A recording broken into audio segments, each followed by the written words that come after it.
Chapter 1. The chill of late October crept through Lily's woolen coat as she paused at the rusted gates of Wrenhurst Manor. She pressed a gloved palm against the wrought-iron bars, feeling the cold bite through leather. "All I have to do is peek inside," she whispered, breath clouding in the lamplight. The village rumours danced in her mind. Mrs. Wrenhurst's disappearance, the children's giggles in empty halls, the faint lullabies carried on the wind. She shivered, pulling the gate open with an echoing screech that startled a flock of crows into flight. Crunching leaves underfoot, Lily crossed the overgrown courtyard, where gravestones leaned like tormented faces. A shattered statue of an angel lay prostrate, its wings fractured. Her flashlight beam jittered as she approached the front steps. Above her, skeletal branches scraped the moonless sky. "You can do this," she urged herself. The massive door stood cracked, an invitation or a trap. With a soft groan, she nudged it open. Inside, the grand foyer yawned before her. Once polished marble tiles, now dulled under dust. A chandelier swaying as though disturbed by unseen fingers. The air smelled of damp wood and centuries of secrets. Lily's heart pounded when a faded portrait caught her eye. A severe woman in mourning dress, eyes painted so lifelike they seemed to follow Lily's every move. "Mrs. Wrenhurst?" Lily murmured, stepping closer. A sudden drip, drip, drip sounded from the shadowed archway to her left. Lily swallowed hard, curiosity overpowering fear. She crossed the floor, every footstep echoing like a drum. "Hello?" she called, voice shaking. No reply, only the steady drip and the hush of empty halls. A cold breeze brushed her cheek, and Lily spun. The front door slammed shut, rattling the walls. She swallowed, steeling herself. "All right," she said, voice firmer. "Just one look." Resolute, she raised her flashlight and stepped into the darkness beyond. Chapter 2. The nursery door groaned as Lily eased it open. Faded yellow wallpaper, once cheery with cherubs, now peeled in curling strips like old parchment. A single rocking chair sat in the centre, swaying ever so gently, though no wind stirred within these walls. Lily's chest tightened. "Is anyone here?" she asked, voice soft. The only answer was the creak of floorboards. Her light settled on an antique cradle at the far end, its curved runners scored with deep gouges. On the floor lay a porcelain doll, its rosy-cheeked face cracked, one glass eye missing. Lily knelt, the beam illuminating dust and a solitary dark eyelash clinging to porcelain. A child's voice, barely more than a breath, murmured, "Play with me?" Lily jolted, stumbling backward. Her light flickered, revealing a small figure, wrapped in tattered linen, hiding beneath a moth-eaten blanket in the corner. Two pale eyes regarded her with longing and sorrow. "I'm Lily," she stammered, heart thundering. "Who are you?" The child huddled forward, lifting a tiny hand. "Mary," she whispered, voice hollow. "Mama left me here." Lily's breath caught. "Where is your mother?" Tears, dark as ink, traced hollow channels down Mary's cheeks. "She's gone. I'm so lonely." Lily pressed a hand to her heart. "I won't leave you," she promised softly. Mary's head tilted, silent and still. Then, with a sudden creak, the cradle began to rock, despite the absence of hands. The doll on the floor shifted, rolling upright and turning its head to follow Lily's movement. A low moan rumbled through the room. Lily froze as the wallpaper seemed to writhe, cherub faces melting into expressions of anguish. Mary! Lily reached out. The child's lips parted. Finish the lullaby? Her whisper barely audible. Against every instinct, Lily sang the first line of a song her grandmother once taught her. The rocking slowed. The doll's head lowered, glassy eye blinking in time with the melody. When Lily finished, silence fell. Mary faded back beneath her blanket. The rocking chair stilled, and the doll lay motionless. Lily exhaled, trembling, and backed away. The nursery door slammed shut with a final echoing bang. Chapter 3. The corridor beyond seemed longer than before, its walls lined with doors both ajar and tightly sealed. Lily's light caught glimpses of torn carpets and gouged paneling. In one open doorway, a writing desk lay overturned, papers scattered like fallen leaves. She moved closer, curiosity piqued. A ledger lay open. Entries dated 1920, tallying children's names and the scrawl, "Lost to time." Lily traced a finger over a name. Mary Wrenhurst. Her pulse quickened. Behind her, a soft snapping like portrait frame settling made her spin. In the gilded mirror at the end of the hall, she saw her reflection shift as the air grew colder. Her own eyes looked sunken, haunted. Lily's breath hitched. She hurried on, stepping into what had once been the music room. A grand piano rested beneath shattered windows.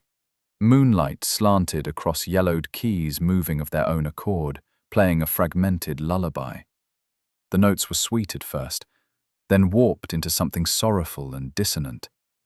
Lily's fingers twitched at her sides. She recognized the tune. Her grandmother had hummed it long ago. "Why do you play this?" she called, voice echoing.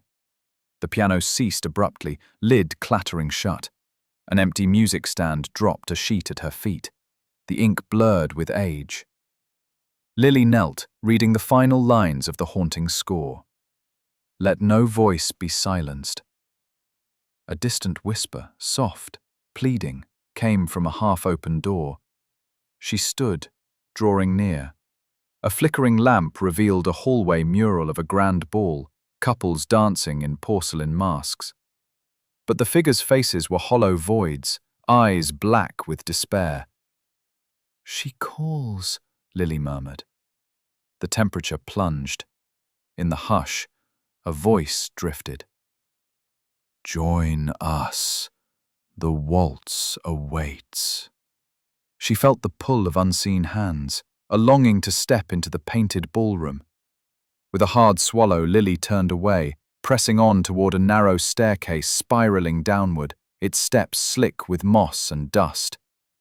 The drip, drip, drip greeted her as she descended, each footfall echoing into darkness. Chapter 4. At the bottom of the staircase, the air felt heavy, saturated with a faint metallic tang. Lily's flashlight flickered weakly, casting unsettling shadows across the damp stone walls. Ancient carvings etched into the walls depicted scenes of ritual and mourning, the figures in the carvings weeping or shouting silently. Her breath quickened as she approached a sturdy iron door framed by symbols she didn't recognize.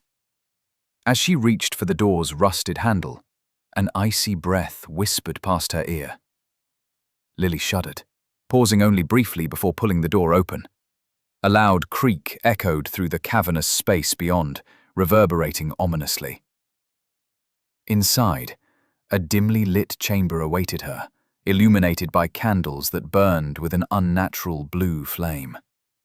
At the chamber's heart stood a pedestal, upon which rested an ancient tome, bound in black leather. Approaching cautiously, Lily noticed the title etched in faded gold. The Binding. With trembling fingers, she flipped through brittle pages filled with Latin script and illustrations of spirits trapped in endless torment. "Do you seek answers, child?"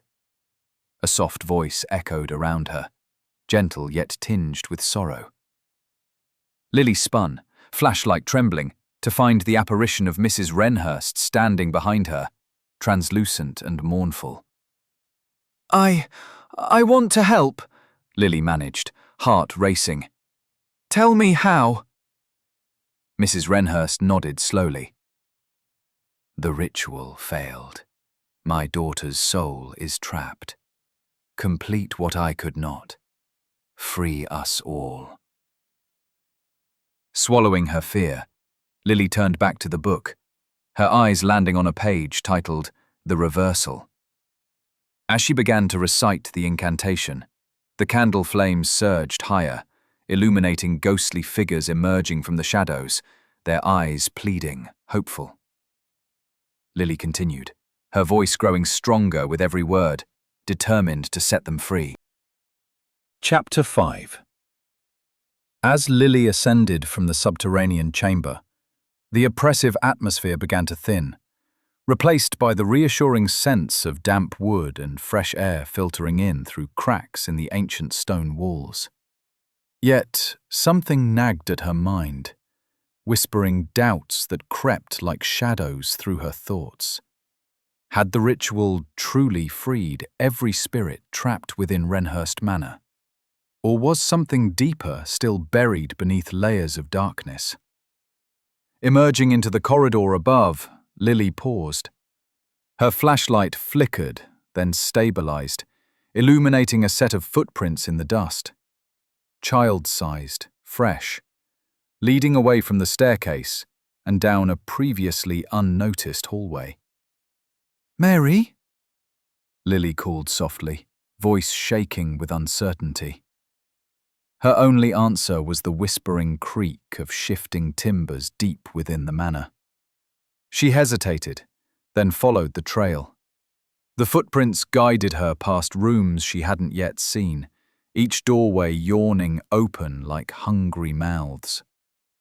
One chamber held a long-abandoned dining table, still set with tarnished silverware and cracked porcelain plates, untouched for decades.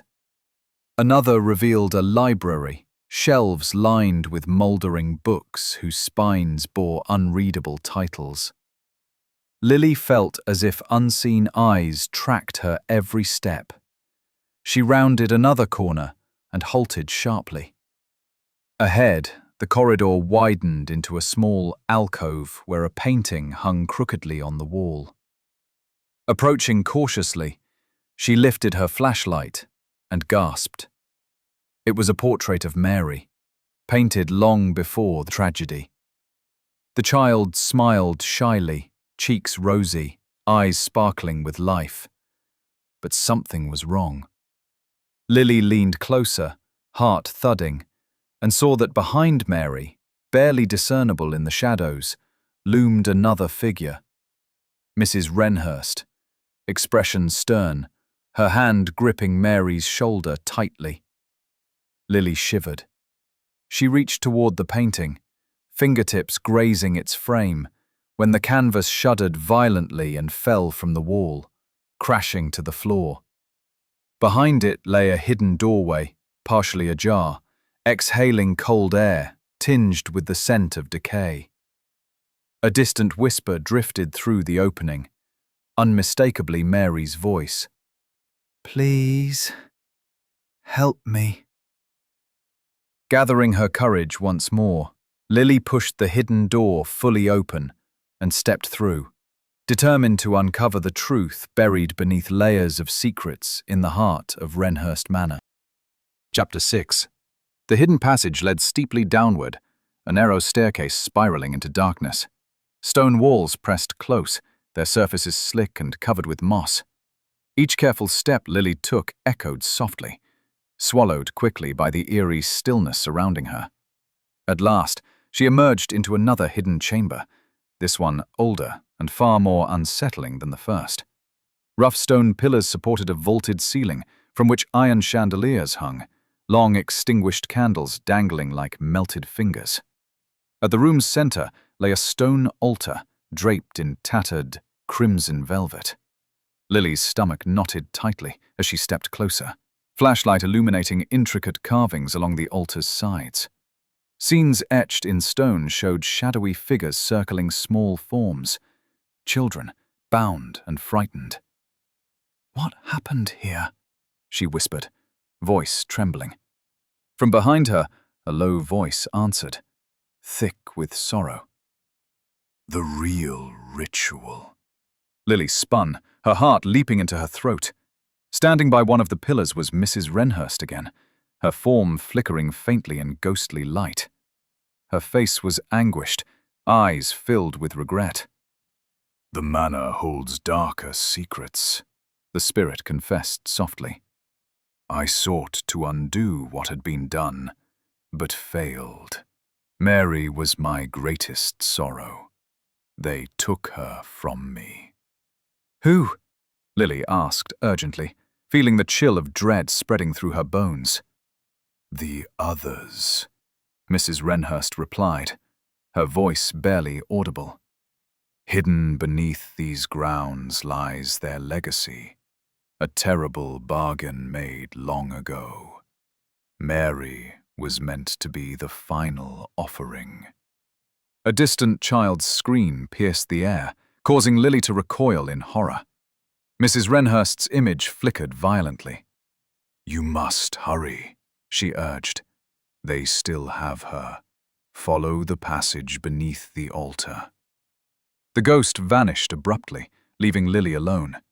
Swallowing her fear, she examined the altar more closely, noticing the outline of a trap door beneath the velvet cloth.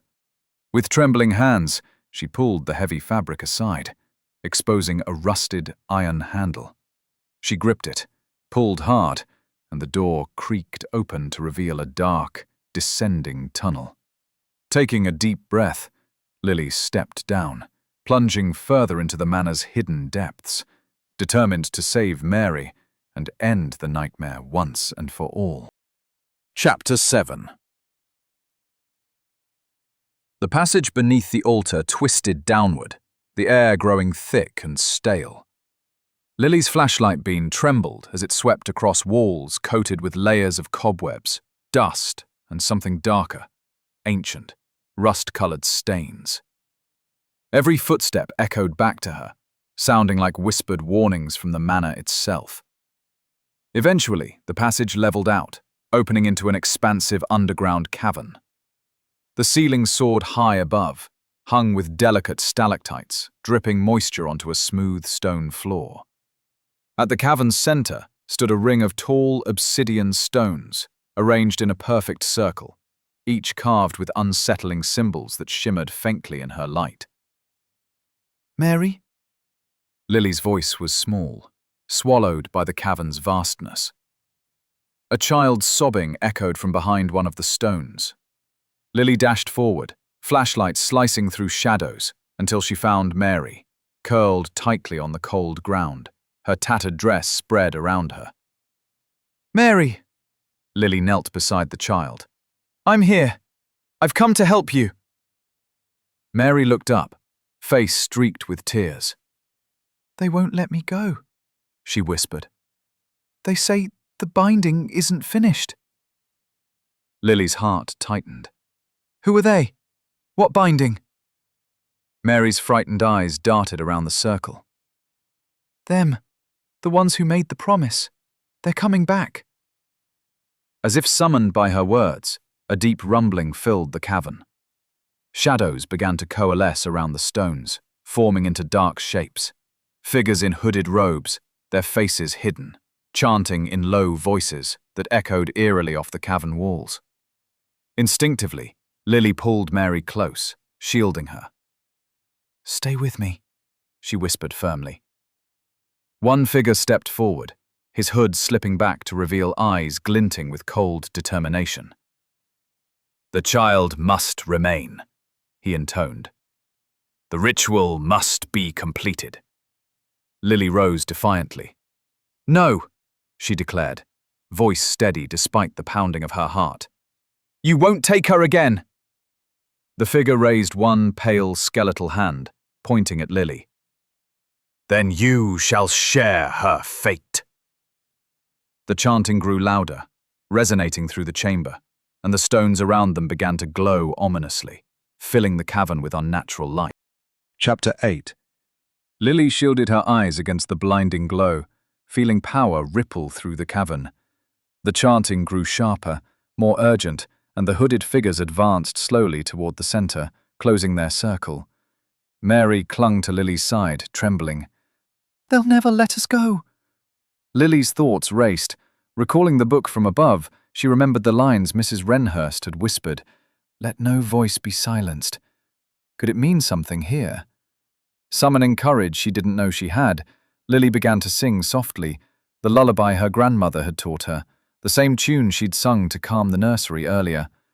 Her clear voice echoed bravely through the cavern, cutting through the sinister chanting. At first, the hooded figures faltered, confusion flickering in their shadowed faces. Then their chanting intensified, trying desperately to drown out her gentle melody. But Lily did not stop. She sang louder, feeling strength surge within her, her voice ringing pure and true. Slowly, another voice joined hers, soft, hesitant, Mary's voice, weak at first, but growing stronger with every note. Their harmony resonated powerfully through the chamber, causing the circle of stones to pulse with a brighter, cleaner light. One by one, the hooded figures staggered back, their chanting dissolving into painful cries as the cavern shook violently. Stones cracked and shattered, sending sparks of brilliant white cascading through the cavern. The cloaked leader fell to his knees, snarling defiantly before finally dissolving into smoke. The echoes of their lullaby lingered as quiet returned, the darkness dissipating into silence. The circle was broken. Mary looked up at Lily, eyes wide and hopeful. Is it over? Lily nodded, squeezing her small hand. They won't hurt you anymore. Together, they hurried back toward the passage, leaving behind only fragments of stone and fading echoes. Chapter 9. Climbing steadily upward, the manor seemed different now, quiet, peaceful. Lily emerged first into the ballroom, Mary trailing close behind, clutching her hand tightly. Moonlight filtered softly through cracked windows, illuminating a grand piano, now silent and still. Mrs. Wrenhurst waited at the center of the room, her form shimmering gently. Her face bore a look of profound relief. You've done it, she whispered gratefully. You've freed her. Mary rushed forward, embracing her mother's ethereal form, though her small hands passed through. Tears filled Lily's eyes at the bittersweet reunion. Thank you, Mrs. Wrenhurst told Lily warmly. Your bravery has ended generations of sorrow. Lily smiled softly. It's time you both found peace. Mrs. Wrenhurst nodded gently. We can rest now, but promise me something. Remember what you've seen. Warn others about the darkness that can hide behind good intentions. I promise, Lily said firmly. Mother and daughter joined hands, their forms glowing brighter. Mary glanced back one last time. Goodbye, Lily. Goodbye, Lily whispered, watching as their spirits dissolved gently into light, drifting upward through the ceiling. She stood quietly for a long moment, heart heavy, yet relieved. Finally, stepping outside into the early dawn, the fresh air felt sweeter, cleansing the fear from her soul. Behind her, Wrenhurst Manor stood quiet and empty, its burden lifted at last. Chapter 10. In the days that followed, Lily's life slowly returned to normal. Yet she could never quite forget that night. The whispered lullabies, Mary's frightened eyes and the courage she'd found within herself. She shared the story sparingly, mostly to those who needed reminding that darkness could always be confronted with courage and compassion. And every Halloween afterward, Lily would pause on the old road leading to Wrenhurst Manor, looking up at its silent facade. Though villagers still whispered tales of hauntings, she knew the truth. The spirits that had lingered were gone, their restless souls finally granted peace. But sometimes, on quiet nights when the wind brushed softly through the trees, Lily swore she heard faint laughter, a child's voice, happy and free, mingled gently with a mother's soothing lullaby, carried sweetly on the breeze.